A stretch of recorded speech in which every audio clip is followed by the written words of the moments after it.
Assalamualaikum, saya Ratnantika. Untuk Gmaters jangan lupa subscribe, like, dan komen di channel YouTube Gmat. Dan pokoknya share di sosmed kalian semuanya ya. Salam Gmaters, salam satu misteri.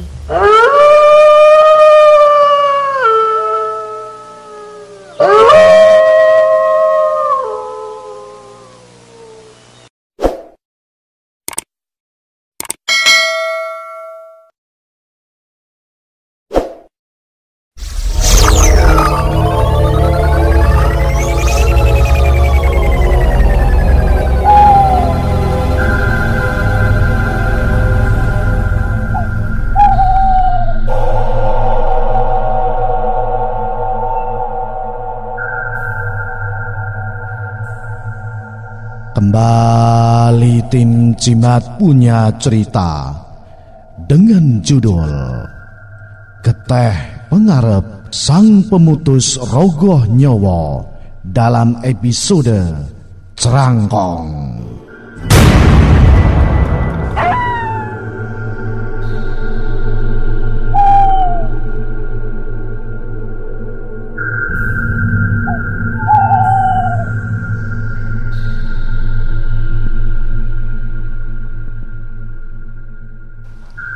Cepat, San, hujan hampir turun.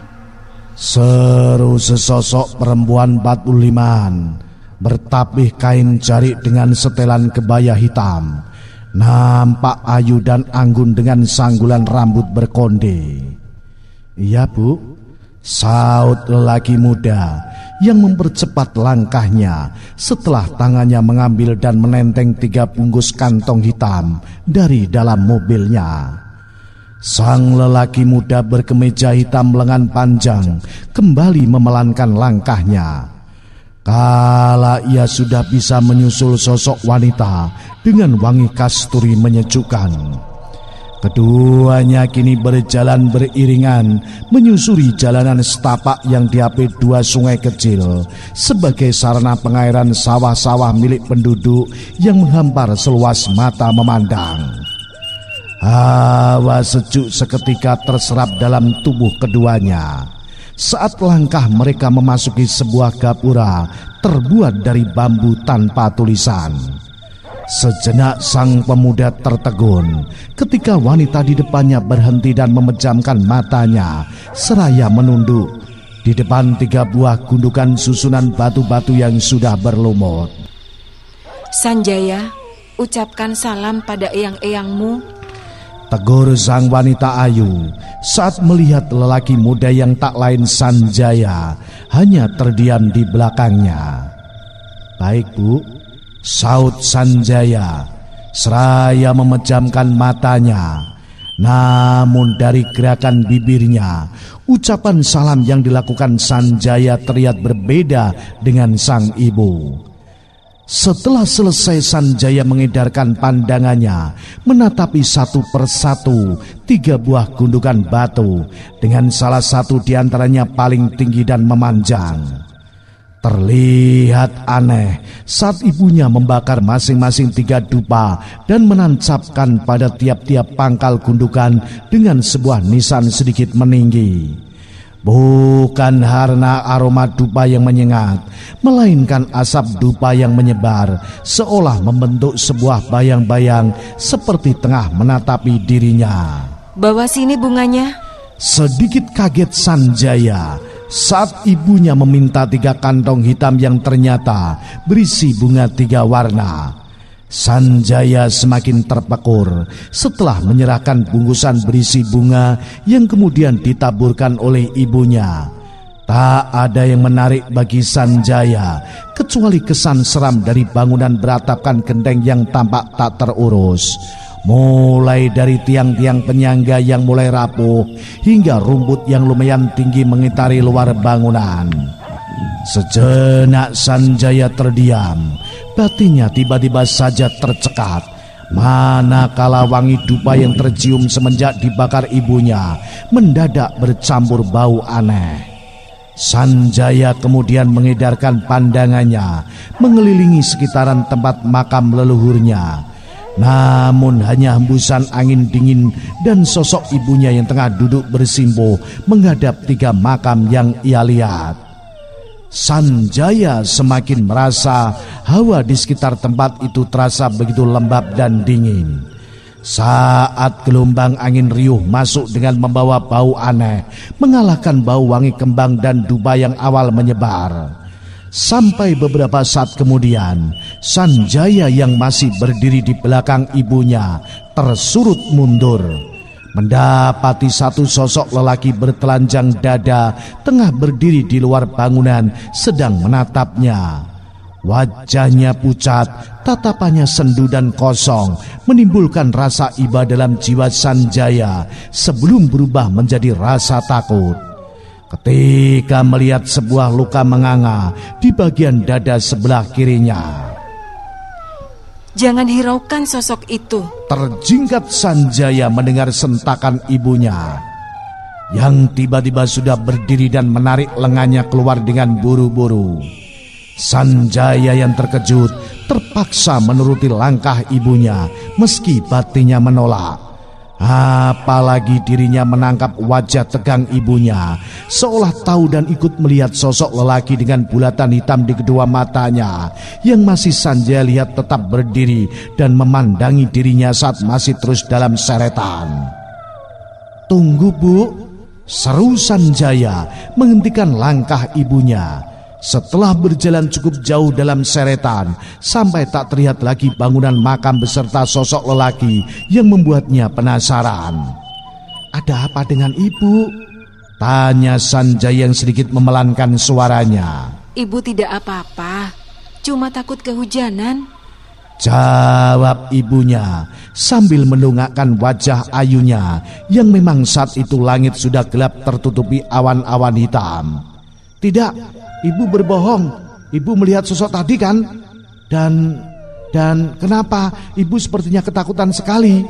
sanggah Sanjaya sedikit parau. "Sanjaya, sejak kapan kamu berani membantah sengit ibumu?" Seketika Sanjaya tertunduk mendengar kalimat tegas ibunya yang baru kali ini memang ia dengar. "Sudahlah, kita pulang sekarang," ajak ibunya yang langsung bergegas mendekati mobil. Sanjaya masih diam termangu sebelum ikut menyusul ibunya yang lebih dulu berlalu. Namun laki-laki langkah Sanjaya kembali harus tertahan ketika matanya menatap satu sosok perempuan berselendang merah berdiri di pinggir persimpangan jalan masuk ke makam leluhurnya, tengah menatap sambil tersenyum padanya. "Sanjaya!" Kembali suara keras ibunya memanggil, membuyarkan rasa penasaran pada sosok cantik yang masih tersenyum seperti sudah begitu mengenalinya. "Apalagi yang kamu lihat?" tanya ibunya sedikit ketus saat ia mulai menjalankan mobilnya perlahan. "Apa sosok lelaki tadi?" sambung ibunya. "Bukan, Bu, tapi..." jawab Sanjaya terputus. Entah kenapa Sanjaya enggan menyebut sosok wanita berkemben dan berselendang merah kepada ibunya. Seperti ada satu kekuatan membisiki yang melarangnya. Sejenak Sanjaya tertolong dari kejalan pertanyaan ibunya yang terlihat bertambah penasaran dengan jawabannya yang terputus. Ketika dering HP dari saku celananya membuat ibunya urung bertanya. Sebuah percakapan terdengar mengalir biasa saja antara Sanjaya dan seorang yang baru saja menghubunginya lewat HP. Seperti tak menarik perhatian sosok ibunya yang duduk di sebelahnya sebelum memasuki sebuah percakapan serius hingga membuat sang ibu mengerutkan kening dan menegang. "Apa yang akan kamu lakukan dengan rumah kita, Sanjaya?" tanya sang ibu setelah Sanjaya menyudahi obrolannya di HP. "Ada orang mau mengontraknya, Bu," jawab Sanjaya sambil menoleh ke arah ibunya sebentar.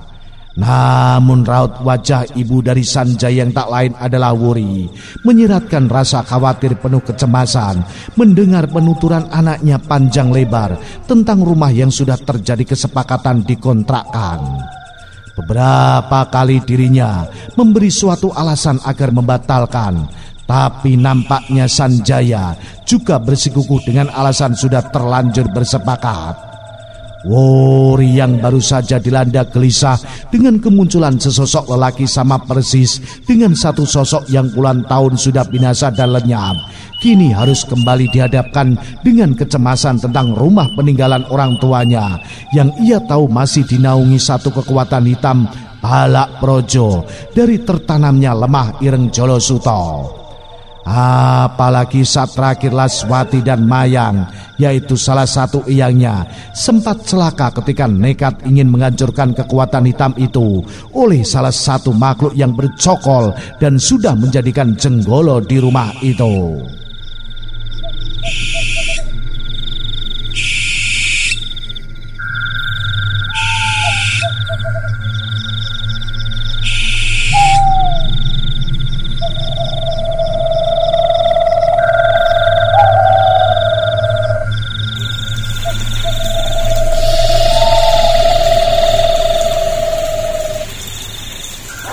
Mericik tetesan air dari atap genteng yang tersiram hujan tak begitu lebat sedikit menambah keresahan seraut wajah bersinan tampan milik Sanjaya. Dirinya yang baru saja tiba di rumah beberapa puluh menit lalu masih dibayang-bayangi dua sosok yang ia lihat di makam leluhurnya. Bukan hanya itu, reaksi ibunya yang sedemikian takut akan salah satu sosok meninggalkan kelibatan pertanyaan yang sulit ia jawab sendiri. Sebab sosok ibunya yang ia tahu biasa dengan hal-hal tak kasat mata belum pernah sekalipun merasa takut meski melihat semengerikan dan paling menyeramkan sekalipun. Sanjaya merasakan ada satu sekat yang membatasi dirinya untuk mengetahui semua jati dirinya. Sekat yang memang ibunya jaga agar dirinya tidak tahu, atau lebih tepatnya tak boleh tahu. Tarikan nafas berat yang dihembaskan begitu saja seolah mewakili beban pikiran yang dipikulnya. Berkali-kali matanya mengerjap menatapi gelap malam berhawa dingin dari jendela yang sengaja ia buka, membiarkan hembusan angin masuk menerpa wajah dan mengibas rambut lurusnya. Sampai satu derap langkah kaki yang berhenti tepat di belakangnya membuatnya tersadar dari lamunan. "Ibu," sapanya lembut ketika membalikkan tubuh dan mendapati sosok anggun ibunya sudah berdiri dengan tersenyum. Sanjaya sebentar terdiam. Wajahnya menyiratkan satu keheranan melihat sosok ibunya yang tak pernah melakukan satu hal dan kini tengah ia lihat nyata, yaitu tersenyum. "Sanjaya anakku, malam ini ibu ingin mengajakmu ke satu tempat yang nantinya akan menjawab semua pertanyaan dalam hatimu." Lembut suara sosok ibunya masuk ke telinganya. "Maksud ibu?" tanya Sanjaya sembari mengerutkan keningnya. "Bukankah kamu ingin tahu semuanya?" jawab sosok ibunya masih dengan lembut dan seolah senyum menghiasi sudut bibirnya. Sanjaya semakin mengernyitkan kening mendengar ucapan sosok ibunya yang bisa tahu isi pikiran dan benaknya. Apalagi sikap sosok ibunya yang sama sekali belum pernah dirinya lihat sebelumnya, ditambah bau wangi bunga kamboja yang tak pernah sekalipun dipakai Wuri. Ibunya sedikit membuatnya curiga. "Kenapa diam, Sanjaya?" Kembali sosok ibunya bertanya, yang kini seraya menatap tajam bola mata Sanjaya. Ada getaran aneh yang Sanjaya rasakan ketika tatapannya beradu dengan sorot mata sosok ibunya. Desiran dalam darahnya pun seolah ikut menghangat seiring detak jantungnya yang ikut mulai memboro. Apalagi saat tangan lembut sosok ibunya menyentuh pundak kekarnya, mata Sanjaya berubah sayu. "Sekarang ikut ibu ya." Seketika Sanjaya mengangguk mendengar ajakan sosok ibunya yang kembali tersenyum dengan menggandeng lengan dan menuntunnya melangkah. Namun baru 3 langkah Sanjaya dan sosok ibunya meninggalkan ruang tamu rumah Prabon yang penuh lekukan ukiran-ukiran khas Jawa kuno peninggalan Ki Rengko. Satu bentakan keras membuat kaki keduanya terhenti.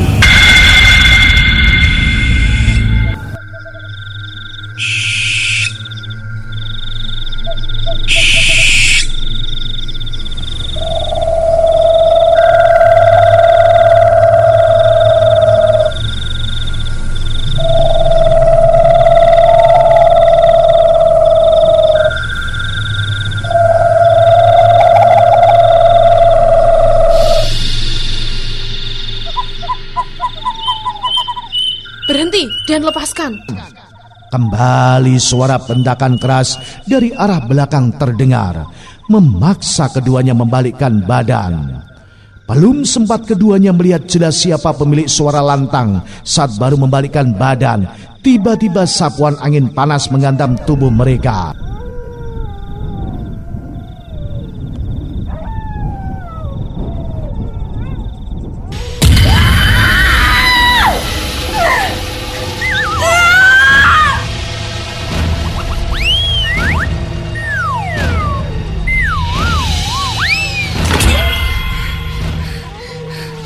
Kemudian disusul jeritan melengking dari sosok yang menggandeng Sanjaya.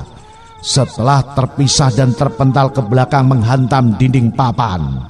Sedang Sanjaya yang ikut terjengkang dan terduduk di sebelah pintu utama terbelalak kaget saat matanya melihat jelas sosok yang berdiri tegak memegang sebuah keris berkepala naga dan mata hijau adalah Wuri, ibunya.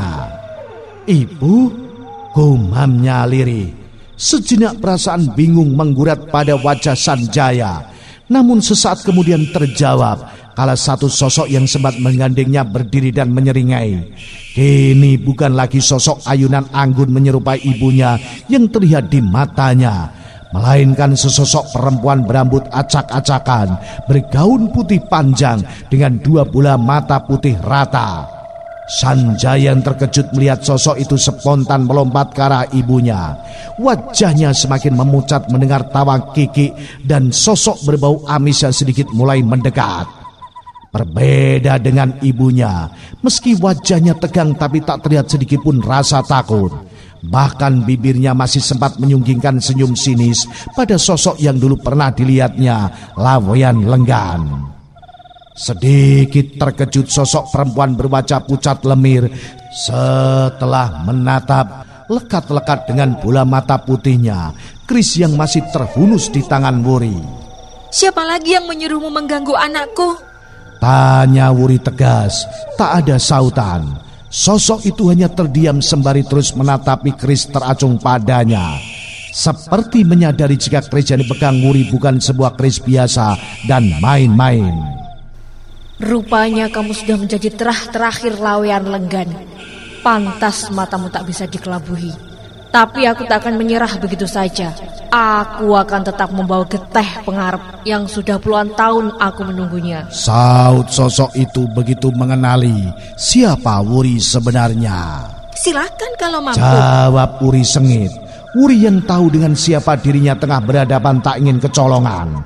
Segera jari-jari tangannya melepas salah satu batu hijau yang menempel pada gagang keris sebagai mata dari kepala naga. Ketika Wuri melakukan itu, nampak sosok bergaun putih lusuh terkesiap. Bahkan ia beringsut mundur dan ingin menghindar saat Wuri menggenggam batu itu. Namun sayang usahanya sia-sia, tubuhnya tak mampu mengelak ketika batu hijau yang dilempar Wuri melayang dan tepat mengenai bagian dada.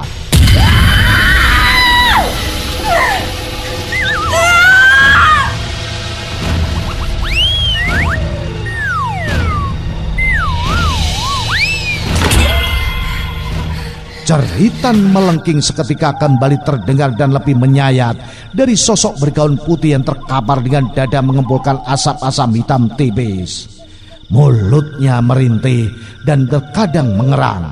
Mata putihnya melotot ke atas sebelum akhirnya ia kembali menjerit panjang dan semakin membeliakan mata putihnya saat Wuri menghujamkan keris di tangannya tepat di dada sebelah kiri sosok itu.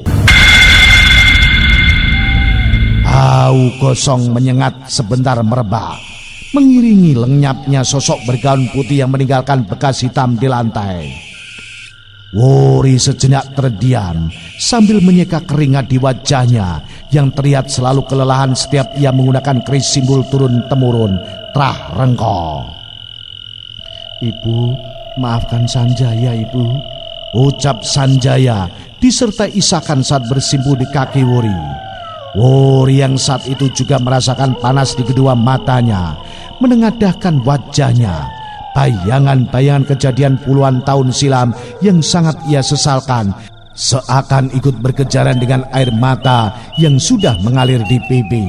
"Sanjaya anakku, kamu tahu siapa sosok yang hampir membawamu tadi?" tanya Wuri pada Sanjaya masih bersimpuh di kakinya.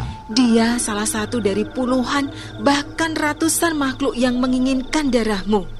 Jelas Wuri setelah melihat gelengan kepala dari Sanjaya. "Itulah mengapa ibu selalu mengkhawatirkanmu," sambung Wuri. "Mengapa mereka menginginkan saya, Bu? Ada apa di dalam diri saya? Ada apa dengan hidup Sanjaya, Bu?" tanya Sanjaya bertubi-tubi seraya mendongakkan wajahnya saat merasa aneh mendengar penuturan ibunya. Wuri yang sekilas melihat wajah anaknya kembali menengadahkan wajahnya ke atas sebelum menjawab. "Ketahuilah anakku, mereka yang mengincarmu, mereka yang menginginkanmu bukan tanpa alasan." Sejenak Wuri terdiam dan menarik nafas dalam-dalam sebelum meneruskannya. "Karena kamu lahir dari keturunan Geteh Pancer dan juga cucu dari seorang pemilik Rogoh Nyowo. Meskipun ayahmu gagal menjadi penerus Rogoh Nyowo dan menjadi Ranggi Anom, namun dalam darahmu tetap mengalir Geteh Pengarep. Dan dari darahmu juga kelak ibu berharap bisa menghapus semua keangkaran murkaan akibat persekutuan dan pertikaian yang menelan banyak nyawa, termasuk sebagian besar dari keluarga ibu sendiri. Bahkan eyangmu Wardoyo dan Pak Demu tidak sempat melihat kelahiranmu. Mereka meninggal di Banyuwangi saat berusaha menyelamatkan ibu. Belum lagi eyang-eyangmu dan saudara ibu yang lain. Luka yang ditorehkan dari semua cerita ini begitu membekas anakku. Kelak kamu pasti bakal tahu semuanya." Pungkas Wuri dan mengakhiri ceritanya bagaikan tersengat listrik tubuh Sanjaya mendengar cerita ringkas ibunya. Darahnya seolah beku membuat tangannya dan tubuhnya dingin. Matanya menatap tajam ke lantai kayu berlapis kain tipis, seperti ingin meyakinkan dirinya sendiri bahwa apa yang ia dengar dari ibunya adalah suatu kebenaran jika dirinya seorang Geteh Pengarep.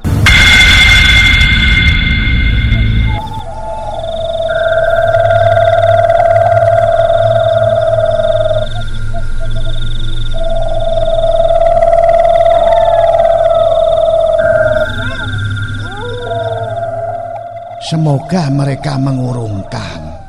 Satu gumaman lirih terdengar penuh harap dari bibir seorang lelaki tua berkopiah lusuh. Matanya menyorot lepas menatapi gerbang tak berpintu yang redup. Tertutup sinungnya dua buah pohon besar nan tinggi yang berdiri di kanan kiri. Wajahnya yang sudah mulai dipenuhi kerutan menggurat keresahan dan terlihat samar dari bayang-bayang kepulan asap tebal segulung rokok hasil olahan tangannya sendiri. Sampai beberapa saat kemudian wajahnya mendadak mempias seperti menahan rasa takut kala telinganya mulai mendengar sesuatu dari belakang, tepatnya dari dalam rumah yang masih tertutup. Sang lelaki tua berkain badik semakin memucat saat suara tarhim terdengar nyaring, menandakan jika sebentar lagi masuk waktu maghrib. Itu artinya waktu yang paling ia takuti saat berada di sekitaran rumah itu telah tiba atau surup. Mungkin mereka benar-benar urung datang, gumamnya sembari beranjak dan berlalu dengan cepat meninggalkan teras setelah merasa yakin jika yang ditunggunya tak akan datang. Namun baru saja 3 langkah kakinya menapak di halaman tanah berpasir, tiba-tiba matanya dikejutkan cahaya menyorot dari sebuah mobil yang baru saja berbelok dan masuk ke halaman.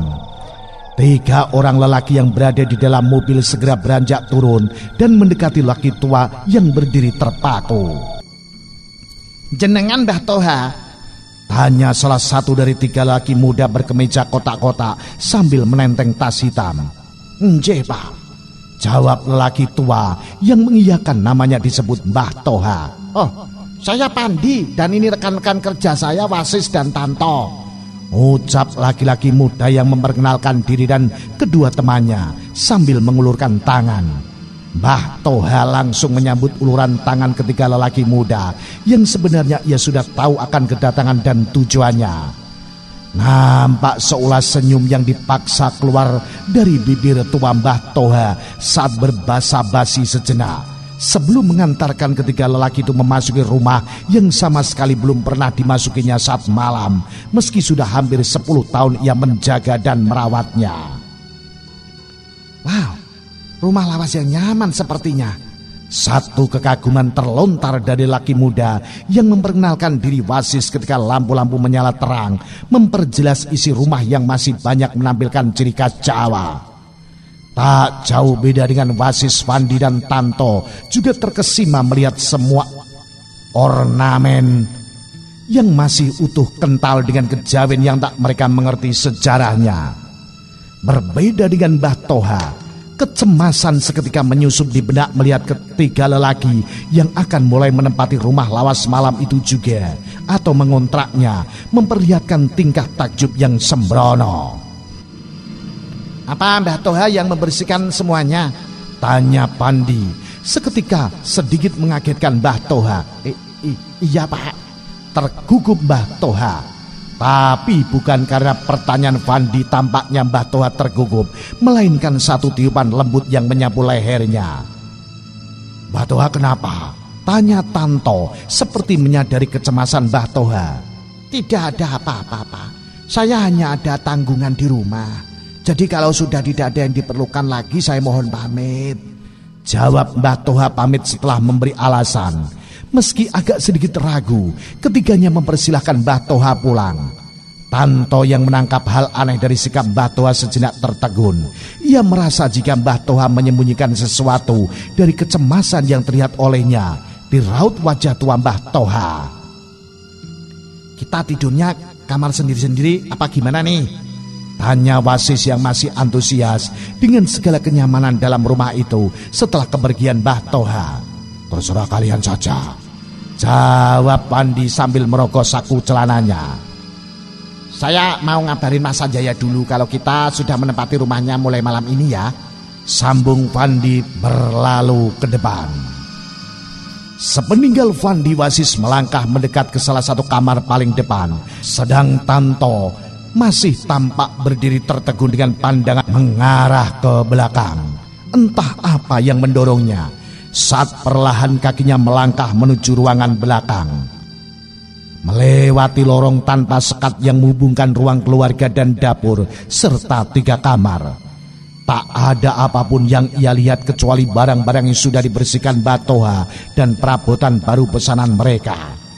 Namun saat akan berbalik dari salah satu kamar yang terletak paling belakang serta berukuran paling kecil dibanding lainnya, tiba-tiba Tanto berhenti dan terdiam sejenak.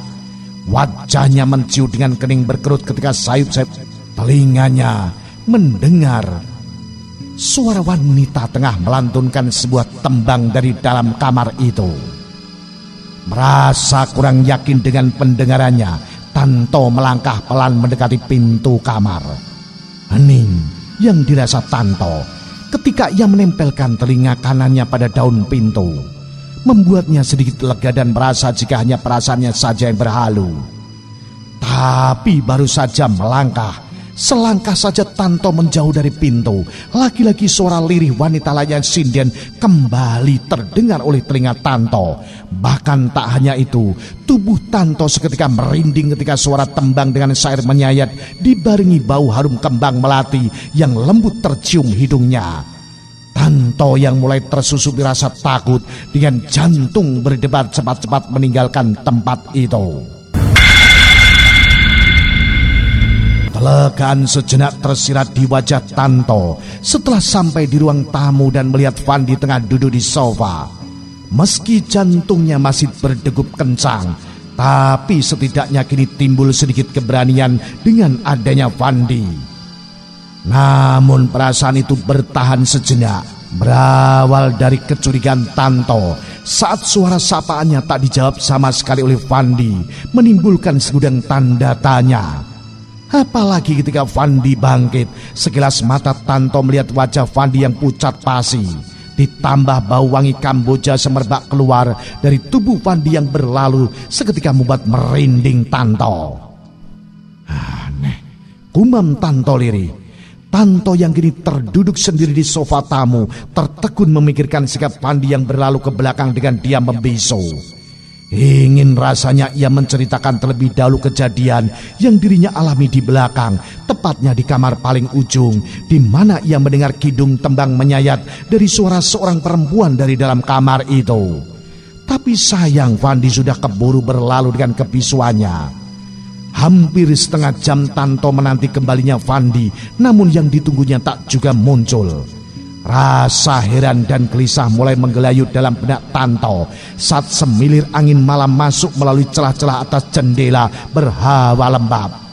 Heran dengan apa yang tengah dilakukan Fandi sampai begitu lama ia tak kembali. Gelisah dengan sapuan angin yang dirasanya berbeda dan tak seperti biasanya. Kegelisahan Tanto seketika berubah bingung mencekam dalam benak ketika pintu yang disangkanya telah terkunci tiba-tiba terbuka dan muncul sosok yang tengah ditunggunya Fandi dari depan. Tanto terhenyak dan bangkit saat sosok Fandi yang baru masuk mendekatinya. Perasaannya mulai tak nyaman dengan segala yang baru saja ia alami. Matanya menatap lurus wajah Fandi yang terlihat bingung akan sikapnya. "Kamu dari mana?" Sedikit bergetar suara Tanto saat bertanya. "Lah, aku dari tadi di luar sedang menelpon. Terus aku dengar kamu manggilku untuk masuk karena pintu mau kamu kunci," jawab Fandi heran melihat sikap Tanto. Aku memanggil masuk. "Bukannya kamu tadi sudah di dalam?" jawab Tanto dengan wajah penuh ekspresi. Perdebatan kecil seketika terjadi antara Tanto dan Fandi yang sama-sama bersikukuh dengan keyakinan mereka masing-masing. Bahkan Fandi terlihat acuh saat Tanto mengungkap kejadian ganjil yang dialaminya. Sampai akhirnya Fandi yang merasa jengkel serta terlihat acuh memilih untuk menyudahi dan berlalu. "Sudahlah, kita istirahat, capek aku," ujar Fandi berlalu meninggalkan Tanto yang mematung. "Kamu mau tidur di mana?" tanya Fandi sebelum ia memilih salah satu kamar. "Terserah, kamu mau tidur di mana?" jawab Tanto datar, membuat Fandi menggelengkan kepala sambil melangkah masuk ke kamar kedua dari depan. Tanto masih berdiri terdiam, merekam kembali kejadian demi kejadian yang betul-betul dirasa janggal di rumah itu. Padahal belum juga semalam ia dan kedua temannya menempati, tapi sudah beberapa kali mengalami hal yang tak masuk akal. Pasti ada sesuatu di rumah ini. Baru saja Tanto membatin, mendadak bulu-bulu halusnya meremang, tengkuknya menebal saat menyadari dirinya sendiri di ruang tamu seperti tengah diawasi puluhan pasang mata. Tak mau berlama-lama dalam ketakutan, Tanto segera memutuskan untuk masuk ke kamar bersama Wasis. Kamar pertama dari depan yang pernah ditempati sesosok wanita cantik Wuri Handayani.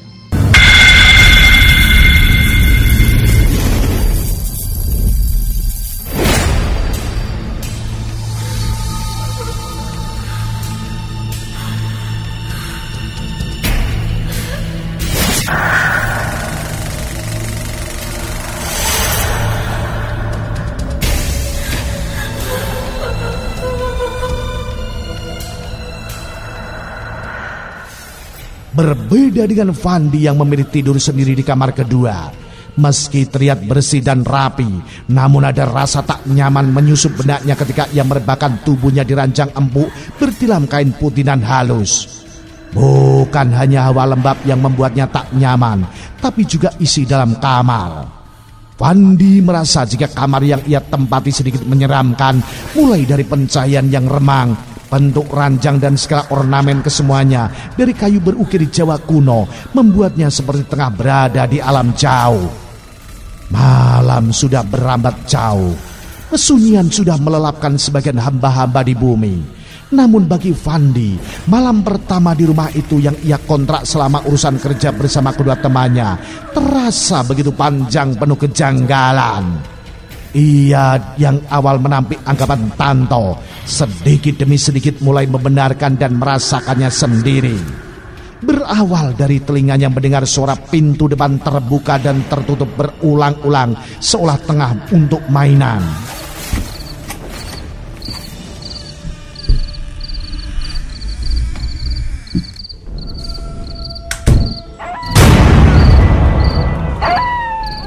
Beberapa saat ia diamkan suara itu, sampai akhirnya Fandi yang sudah merasa terganggu beranjak dari pembaringan untuk memastikan. Tak ada yang aneh dilihat Fandi. Pintu yang ia yakini sebagai sumber suara berisik terlihat aman dan masih tertutup rapat. Sebentar Fandi memastikan dengan memeriksa keadaan pintu yang ternyata sudah terkunci sebelum beranjak kembali ke kamar. Namun baru saja kakinya selangkah masuk kamar, tiba-tiba tubuhnya merinding saat hembusan angin lembut teramat dingin menyapu wajah dan lehernya. Ada keraguan dalam diri Fandi saat itu, kala rasa takutnya mulai terbangun dengan satu hal yang baru saja ia rasakan. Belum lagi suasana kamar yang semakin lembab dan menyeramkan selepas tiupan angin yang seperti ikut masuk. Tapi Fandi masih mencoba untuk bertahan dan memberanikan diri kembali berbaring.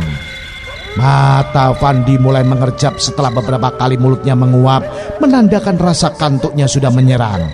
Akan tetapi, belum sempat ia terlelap penuh, kembali Fandi terjaga dengan keterkejutan. Matanya dengan cepat mengedar ke sekeliling, menatapi setiap-tiap sudut kamar mencari sumber suara tangisan lirih yang mengusik tidurnya.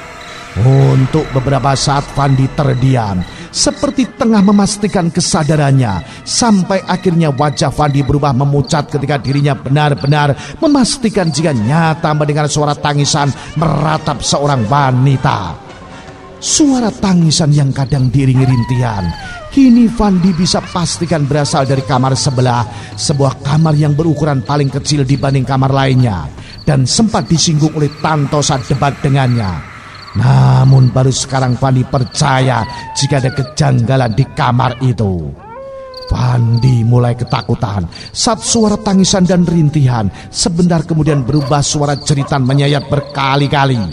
Apalagi saat itu Fandi juga merasa jika di dalam kamarnya seperti banyak sosok-sosok yang berdiri mengelilingi ranjang sedang menatapinya. Fandi akhirnya bangkit dari pembaringan. Ia sudah tak mampu membendung ketakutan yang menyelimuti dirinya. Langkahnya cepat meninggalkan kamar dan berniat masuk ke kamar pertama bersama kedua temannya. Tapi lagi-lagi langkah Fandi harus terhenti. Bukan saja bau gosong menyengat tercium pekat di hidungnya yang membuat tubuhnya gemetar, melainkan satu sosok hitam yang tingginya 2 kali dari dirinya sudah berdiri di depan kamar. Keringat mengucur deras membasahi tubuh Fandi sebelum berubah kaku dan dingin ketika ia menengadahkan wajahnya menatap wajah sosok hitam di depannya yang hanya terlihat sorot matanya saja yang putih rata. Fandi menjatuhkan tubuhnya yang sudah tak mampu untuk berdiri. Ia terduduk berselonjor menyandar ke dinding.